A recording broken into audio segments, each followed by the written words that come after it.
Continuando o nosso programa, de volta aqui conosco, o Dr. Samuel Saul, ele que é neurocirurgião. Hoje nós vamos falar de técnicas minimamente invasivas e falar também dessa técnica dentro do síndrome do túnel do carpo. Você já ouviu falar? Tudo bem, doutor? Tudo bom, prazer de novo voltar aqui. Muito obrigada novamente por estar conosco. Imagina, prazer é meu. E é um assunto bem importante, né? E que me anima bastante, né? Essa parte de cirurgia minimamente invasiva por todas as vantagens que podem trazer para as pessoas, né? Que ótimo, doutor. Toda a tecnologia, vantagens, né, doutor? Nós vamos poder esclarecer mais ao longo dessa entrevista. Começa falando um pouquinho pra gente, doutor, dentro da sua área da neurocirurgia, quais são as doenças, né, as cirurgias, na verdade, que são hoje tratadas através dessa técnica? Então, as técnicas minimamente invasivas, né, elas acabam sendo um conjunto de técnicas que podem ser usadas em vários locais nas cirurgias e dentro da neurocirurgia, né? Acaba sendo meio que uma filosofia de ser mais objetivo, de tratar diretamente a doença sem causar lesões em volta, em outras estruturas que não são necessárias, né? Que sejam lesadas, né? E com o avanço da tecnologia, acabou, por exemplo, o endoscópio, foi uma grande invenção, né? Que proporcionou a possibilidade de fazer cirurgias que antes eram grandes e acabaram ficando muito menores, principalmente na parte do acesso, trazendo uma visão melhor para fazer e uma iluminação boa também, porque quando a gente fala de cirurgias com cortes pequenos, um dos problemas é a sombra que faz lá dentro, né? E não consegue ver. E o endoscópio ele conseguiu levar a luz até lá, o microscópio também, então todos os equipamentos eles acabaram, essa evolução tecnológica acabou permitindo que a gente fizesse isso, né? E aí se espalhou, os conceitos de cirurgia minimamente invasiva acabou se espalhando tanto para o cérebro, quanto para a coluna, quanto para o túnel do carpo, quanto para a hipófise, né? Que é a cirurgia pelo nariz que faz para esconder, né?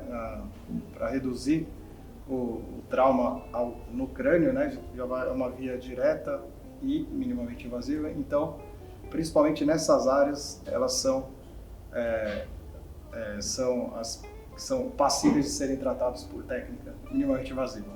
Ou seja, a técnica é maravilhosa, assim, muito bem indicada, não é mesmo, doutor?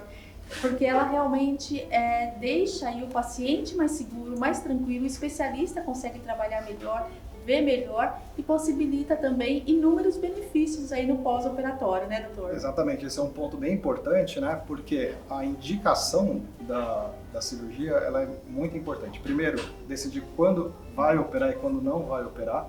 Então, grande parte dos resultados ruins, eles acabam acontecendo por indicar em casos que não eram necessários operar ou que era melhor tentar um tratamento mais conservador, né? Além disso, conforme vai passando o tempo e evoluindo determinadas técnicas, né, as técnicas novas elas acabam tendo menos estudos, então tem mais incertezas e, ao mesmo tempo, os médicos têm que se atualizar para fazer. Então não são todos os médicos que se atualizam e acabam mantendo as técnicas antigas por segurança para o paciente, né? Uhum.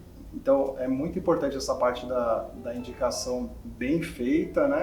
E que o cirurgião faça a técnica que ele está seguro para fazer e que lese o mínimo possível do paciente, né? Perfeito, doutor. O doutor falou sobre a síndrome do túnel do carpo que fala, doutor. Vamos falar um pouquinho a respeito desse assunto, porque a gente recebeu muitas dúvidas aí no nosso programa a respeito dessa doença. Queríamos entender um pouquinho melhor. Primeiro, o que é a síndrome, né? E o que ela causa e por que ela acontece? Tá. Essa doença, ela recebe esse nome, né, de síndrome do túnel do carpo. Vamos só explicar o nome, porque daí já começa a ficar um pouco mais fácil de entender a doença, né?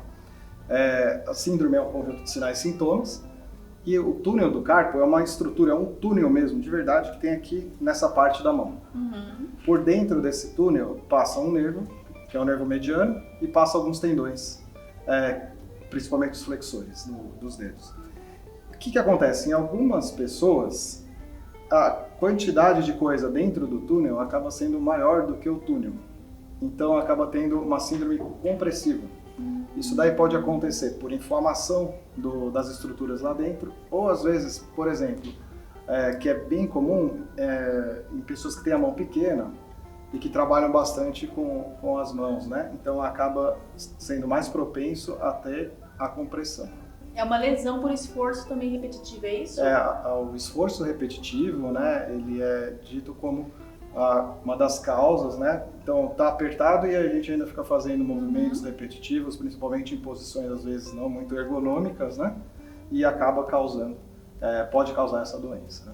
Doutor, e aí o diagnóstico é realizado dentro do consultório para se falar sobre essa doença em específico? Isso. Como várias das doenças neurológicas, né? Existem alguns sinais que indicam aonde que está acontecendo a compressão. E do túnel do carpo é nesse ponto específico. Então a gente espera alguns sintomas específicos dele. Então, por exemplo, o nervo mediano, ele é responsável por inervar essa região aqui da mão. Se tiver um formigamento nesse local, já não é do túnel do carpo. Então é muito importante a avaliação clínica mesmo neurológica durante uma consulta para saber se trata disso. Além disso, outras doenças, elas podem simular ou parecer com a síndrome do túnel do carpo. Então, por exemplo, uma hérnia de disco cervical, principalmente lá no nível de C6, ela tem algumas áreas em comum que podem causar, por exemplo, os sintomas clássicos da síndrome do túnel do carpo, que é o formigamento na parte daqui da mão e a dor, principalmente à noite, em choque. Tem tratamento, doutor? Ou nesse caso, só cirurgia? Tem tratamento clínico também. A maior parte, inclusive, não é necessário fazer a cirurgia. Mas como é uma doença muito prevalente, acaba que acontece que é uma cirurgia relativamente frequente, né? Então, os graus, né, da doença, no grau leve, a maioria dos casos não precisa fazer cirurgia. Então, algumas medidas, como pode ser, né, que às vezes só corrigindo a posição, por exemplo, na hora de digitar durante o trabalho, ou se uma pessoa atleta e ciclista e aí precisa melhorar a posição da mão na hora de segurar, enfim, tem vários exemplos que a gente pode usar que melhoraria, né, que diminuiria a compressão. Uma das coisas que é comum, que inclusive é usado para o tratamento, é o uso de tala à noite, na hora de dormir. Então a tala ela acaba deixando a mão numa posição neutra que alivia a pressão dos nervos lá dentro, né? E é claro, tem os casos mais graves, quando o nervo acaba sendo mais acometido, os sintomas não melhoram com tratamento conservador nem nada, aí sim indicada a cirurgia, né? Existem alguns exames complementares que ajudam a classificar a gravidade da lesão no nervo mediano, mas basicamente essas com grau mais avançado que você não conseguiu melhorar de forma clínica, aí sim indicada a cirurgia. E hoje nós temos a técnica minimamente invasiva para essa cirurgia também, não é mesmo, doutor? Como várias, né, doenças no sistema nervoso, né? Essa daí foi uma que também teve uma evolução interessante com o endoscópio, né? Não que a cirurgia seja muito grande da forma convencional, mas ela normalmente envolve um corte aqui na parte da palma, né? Conforme foi melhorando as técnicas, até foi possível fazer com corte menor, mas ainda assim, comparado com a endoscopia, que uma das técnicas é um cortezinho pequeno aqui só para caber a câmera e conseguir cortar esse ligamento, já teve uma evolução bem grande. Isso daí reduz bastante a chance, né, de lesar músculos que estariam no caminho para fazer. Então, com acesso mais direto, mais rápido, recuperação mais rápida também, né? Uma das vantagens, né, doutor? Eu acredito que até uma das maiores vantagens dessa técnica é essa, né, doutor? Não lesar os músculos aí no entorno, né? Que poderia ter alguma complicação e algumas consequências aí para o paciente, né? Exatamente. Quanto menos lesão a gente causar, melhor. O ideal ia ser a gente devolver a pessoa, né, como nasceu, mas como a gente não consegue fazer isso, pelo menos diminuir o tamanho das incisões e as lesões, né, para que a pessoa não ganhe uma coisa nova, né, vai para tratar uma e ganha outra coisa. Sim, né? sim. Doutor, estamos terminando o nosso bate-papo, mas antes eu queria só finalizar passando essa informação para o público. A técnica minimamente invasiva tem cobertura também através do plano de saúde? A maioria dos planos de saúde cobre a maioria das técnicas, né? Uhum. Então, por exemplo, até técnicas para artrodese, né, que é grudar o osso na cirurgia de coluna, existem técnicas minimamente invasivas e hoje são amplamente aceitas pelos convênios, né? Algumas acabam tendo um pouquinho mais de trabalho, mas daí é visto caso a caso, né? Uhum. Mas principalmente cirurgia de coluna endoscópica, ela está muito frequente, aumentou muito a aceitação desde que foi autorizada na ANS, né? Então é uma cirurgia que ainda bem está sendo coberta e mais pessoas têm essa possibilidade, né? Sim. De serem submetidos por essa técnica e reduzir o tamanho do corte e a lesão em estruturas adjacentes, por exemplo, no músculo das costas, né? Excelente notícia, doutor. Doutor, quero lhe agradecer mais uma vez, sempre muito bom estar com o doutor e até o nosso próximo encontro. Muito obrigado, até o próximo encontro. É isso aí, é o programa Saúde na TV, sempre com muita informação e responsabilidade para você.